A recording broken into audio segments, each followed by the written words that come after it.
कल्पना कीजिए कि आपने एक ऐसे व्यक्ति के साथ यौन संबंध बनाए जो आपको गर्भवती करने के बाद रात में बाहर निकलता है, पेड़ पर चढ़ता है, कूदता है, सरपट दौड़ता है और किसी अन्य सेक्स पार्टनर की तलाश में सड़कों पर घूमता है।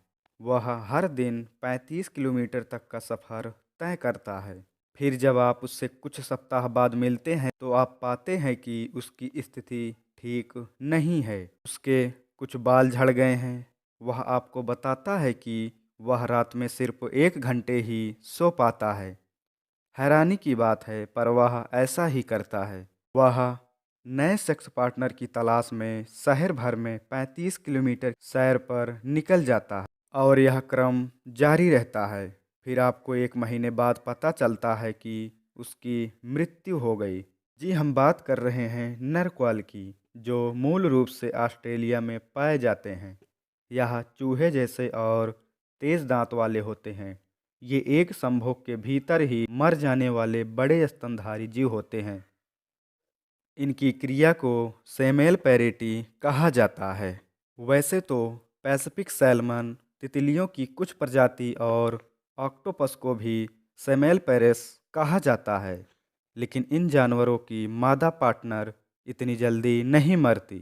औसतन मादा पार्टनर 4 संभोग तक जीवित रहती हैं। शोधकर्ताओं ने नर और मादा क्वाल की दैनिक गतिविधियों को ट्रैक करने के लिए उन्होंने ऑस्ट्रेलियाई द्वीप ग्रोट आइलैंड पर 13 उत्तरी क्वाल को छोटे बैकपॉक्स के साथ फिट किया, जिसमें स्पीडोमीटर जैसा एक डिवाइस था जो जानवरों की हरकतों को ट्रैक करता था।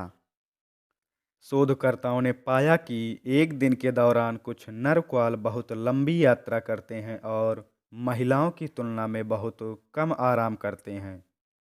लेखक क्रिस्टोफर क्लीमेंट ने बताया कि नर क्वाल एक दिन में 10 किलोमीटर की यात्रा करते हैं, जो कि मनुष्यों के हिसाब से करीब 35 किलोमीटर होता है। साथ ही वो दिन में सिर्फ 7% ही आराम करते हैं, यानी करीब 1 घंटा। तो वहीं मादा क्वाल लगभग 24% आराम करती हैं, यानी करीब 5 घंटे, जो कि सामान्य है। नर क्वाल कम आराम की वजह से मौत का शिकार हो जाते हैं। क्वाल में प्रजनन ऋतु शुरू होते ही सभी मादा एक ही समय में गर्भधारण करने योग्य हो जाती हैं, वो भी बहुत कम अवधि के लिए, करीब 3 सप्ताह। क्लीमेंट कहते हैं कि इस अवधि में नर क्वाल अपना सारा समय प्रजनन में लगाते हैं ताकि उनके प्रजनन उत्पाद में वृद्धि हो सके।